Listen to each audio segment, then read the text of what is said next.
Okay? So to understand secret societies, I first need to explain to you the history of religion in the Western world. So in the Western world, there have been three major stages of religious development. And again, I will oversimplify for the purpose of clarity. Okay, so this is a simplified version of the history. So the three major stages of religious development in the Western world are the mother goddess, polytheism, and monotheism.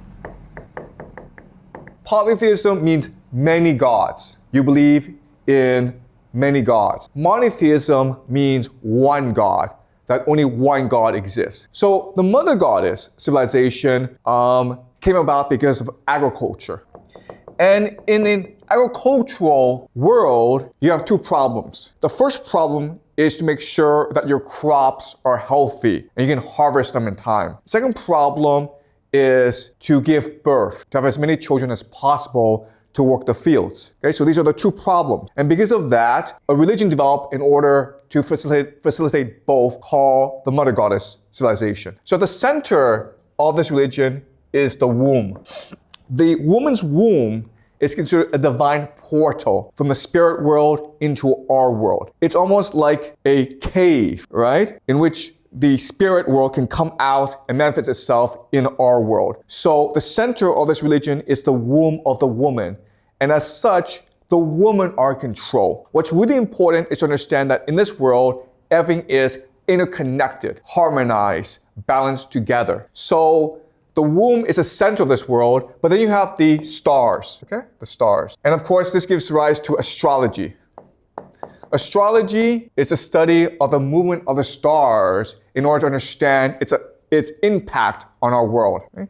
Then you have, of course, the crops, right? So in an ideal world, all three are aligned together. By studying the stars, you know when to best plant the crops and when to best have children. And in this world, again, it is the women who are in control. They have the high status in society because they believe that women are direct representatives of the mother goddess who rules the world. Usually in this society, the mother goddess is represented as a bird, okay? A bird. Why? Because if you think about it, if you study all the animals in nature, it's a bird that has dominion over the sky. And if life comes from the sky, it makes sense that the mother goddess must be a bird of some sort. The mother goddess is also paired with a bull, okay? A bull. Why? Because the bull is a symbol of virility and energy. You cannot get pregnant as a woman by yourself. You need a man to do it for you. Okay, so the bird and the bull are the two symbols of worship in this world. Now, this world is very strange from our perspective because there's no property. Everything belongs to everyone. There's no hierarchy. Everyone is the same. And there's no such thing as sex by yourself, okay? So sex is actually a community act. So that these rituals called fertility cults, in which they have sex together. In fact, many men will have sex with one woman. And it makes sense because as a woman, you want to have the best DNA. You want to have the best sperm, right? You don't know who's going to have the best sperm, so just have sex with everyone.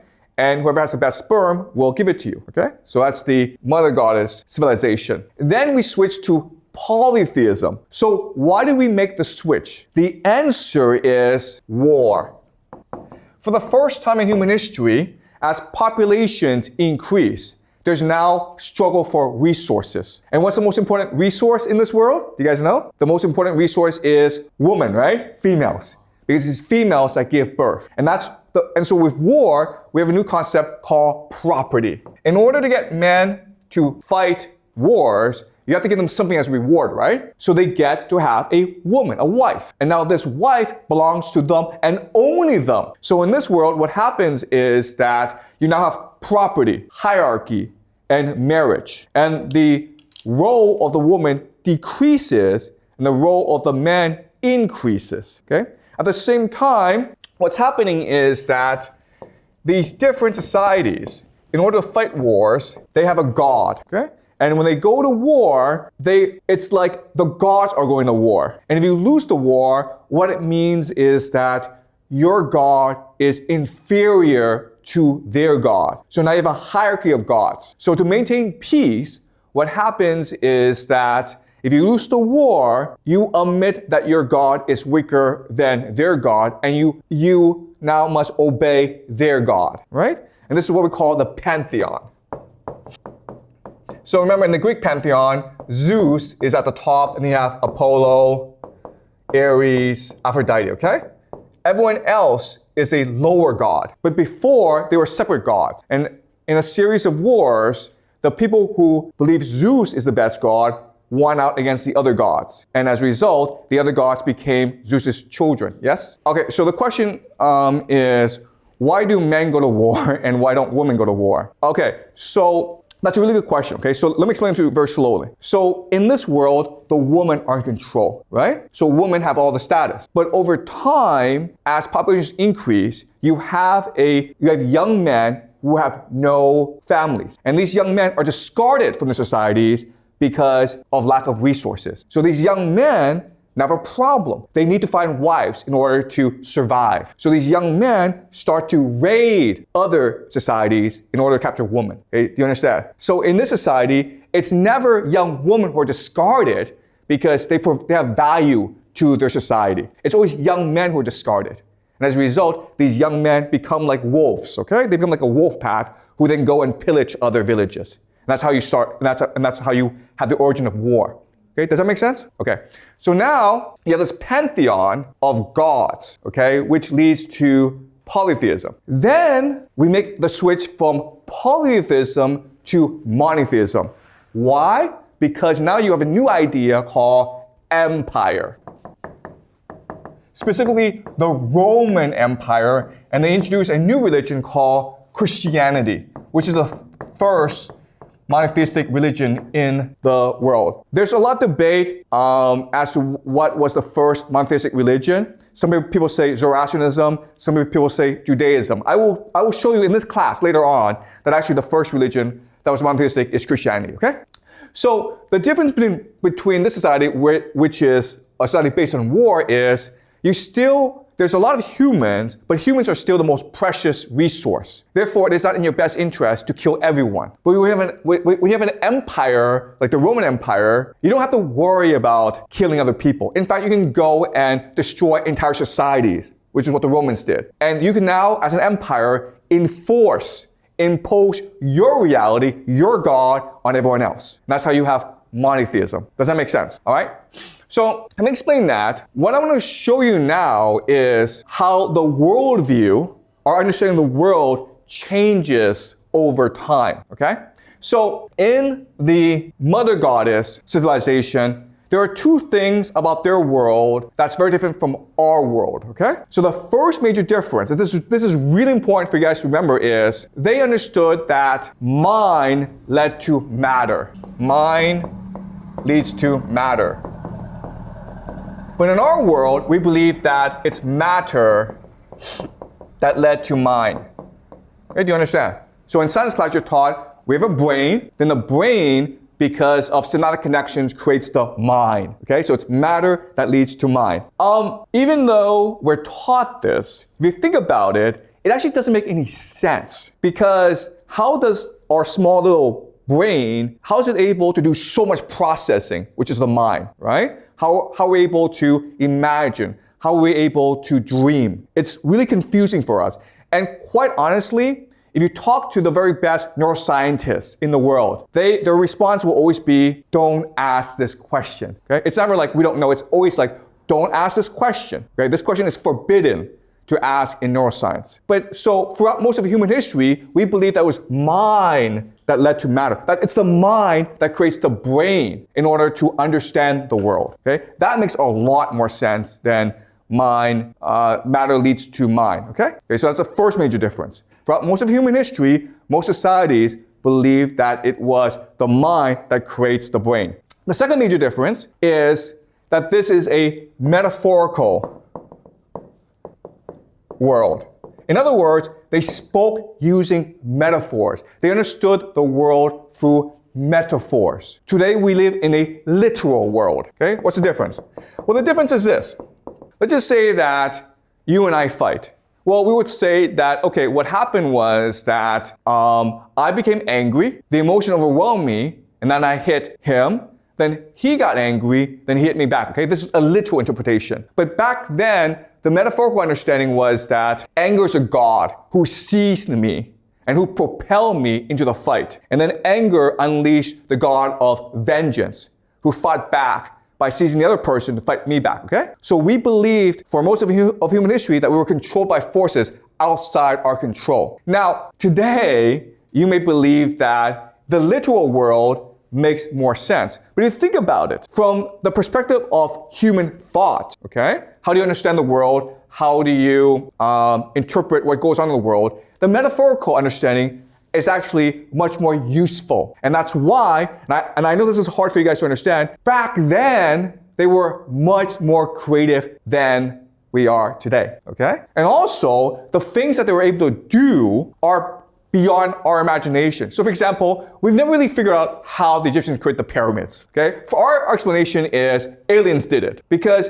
their mind is beyond our imagination, okay? So that shows you the switch. Now when we go to the polytheistic world, this system still continues, but they add more elements to make it more complex, okay? So the first element is they believe that we are controlled by gods. We are the playthings of gods. Now, what's really important to understand is that these gods, Zeus, Apollo, Ares, they're no different from mortals. The only difference is they just live forever, okay? So, for example, if you're a king, what do you like to do? Well, you like to go around and chase young girls around, okay? What does Zeus do all day? What does Apollo do all day? These gods, all they do is go around and chase young girls around. Okay, so there's absolutely no difference. Above the gods are the older gods, fortune, fate.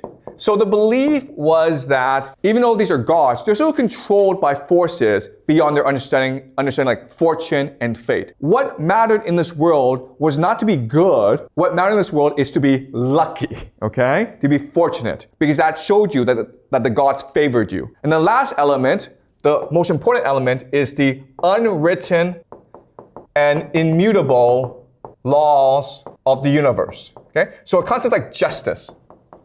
So think of gravity, how gravity gives structure to the universe, right? Well, back then they believed the same thing where at the most fundamental level, there were concepts that existed like justice. And if you could have the favor of the gods and you could be very lucky, but if you did things that were unjust, then eventually you'd be punished for it because you're breaking the structure of the universe, okay? So this was the polytheistic worldview. Now, when you go to the monotheistic worldview, all this changes because now you have a new concept that never existed in human history before called one true God. And this changes everything, okay? Because before, as you can see, humans thought in a very complex, sophisticated, diverse, imaginative way about the world. But now, with the advent of Christianity, it's only one true God. And as such, you have three new concepts that become dominant in this world. These concepts have existed before, but now they're dominant. The first concept is the idea of truth. Okay? If there's one true God, then there must be one truth to the universe. And so, when we move towards the truth, that is good, right? But when we move away from the truth, that is evil. So now you have a new concept called evil that didn't really exist before. Okay? You did good things because in this world, it was to your advantage. Now, in this world, if you defy God, that is evil. Okay? And now with truth and evil, you have a new concept called the individual.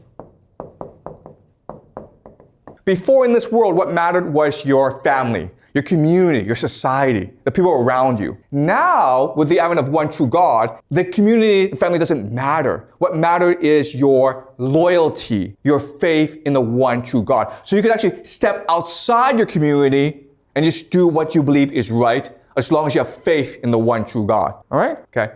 So these three concepts, truth, evil, individual, are important for you to remember because They underpin modernity. These three concepts, once they grow to a certain extent, they will create modernity, the world we live in.